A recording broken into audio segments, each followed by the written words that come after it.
Redfield was silent. Snow gathered on the steps of Victor Cortez's mansion like thin sheets of white ash. The world outside believed he had disappeared, killed, exiled, broken. But inside the stone walls, Victor was not hiding. He was transforming. The weight of the dead, the faces of the fallen haunted the house. Marcelo's last stand, the brilliant burning alive on Redfield Bridge. Friends buried, others vanished. A father kidnapped by Marcelo, a war inflamed by SM, a second war ignited by the Dukes. Every ghost whispered the same thing: finish what we started. Victor moved through the house like a shadow, studying maps, notes, messages, photos. He slept only in short bursts. He spoke rarely. Eli stayed nearby, always watching, always silent. Whatever Victor was becoming, Eli understood one thing. This wasn't grief anymore. This was the sharpening of a blade. Eli's warning on the seventh night, Eli finally spoke. "You keep staring at the fire like it owes you answers," he said. Victor didn't look away from the flames in the fireplace. "It does owe me answers," Victor replied, "and I'll burn everything until it gives them." Eli stepped closer. "You're planning something big."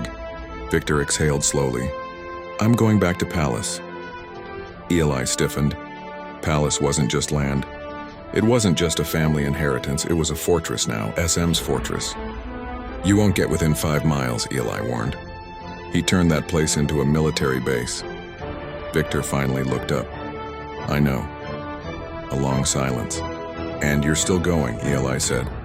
"Not to visit," Victor replied. "To erase." Victor opened a drawer and placed a notebook on the table. The list. A single list of names.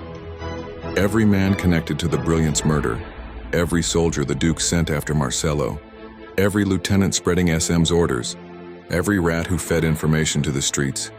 Eli flipped through the pages. It wasn't a hit list, it was a death map. "You're outnumbered," Eli said quietly. Victor nodded. "I always have been. But this time," Eli continued, "you're crossing a line." Victor stared at him. "They crossed it first." The Redfield Oath Victor walked outside into the falling snow. Redfield was calm now, untouched, but in his mind he saw fire.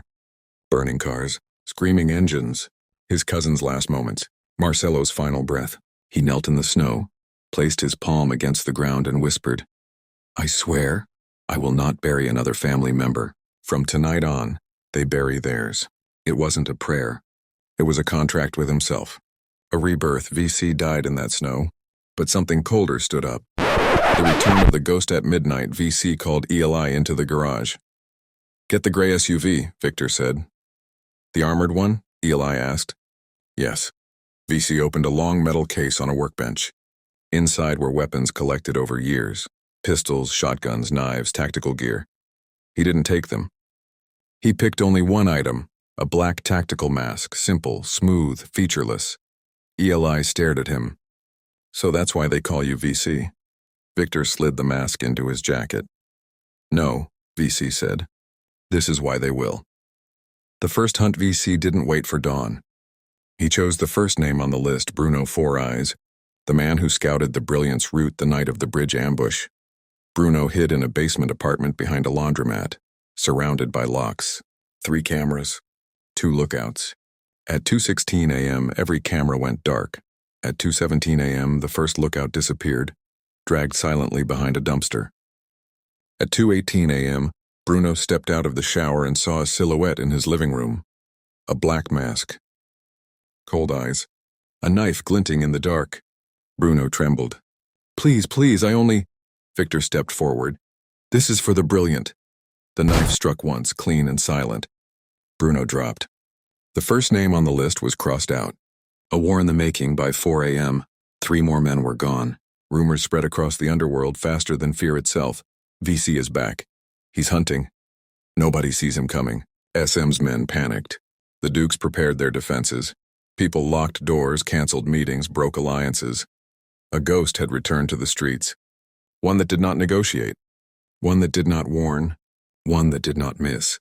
The final scene of the chapter. Victor stood in his garage again. Mask on, gloves tight, Eli loading gear into the back of the SUV. "Tomorrow night," Victor said, "we go to Palace." Eli stopped. "Just us?" Victor nodded slowly. "A kingdom stolen by one man," he said softly, "can be reclaimed by one man. Eli looked at him with a mixture of fear and respect. What are you now, Victor, a king? Victor turned, eyes cold as winter. No. He lifted the mask over his face. I'm the storm that kills kings.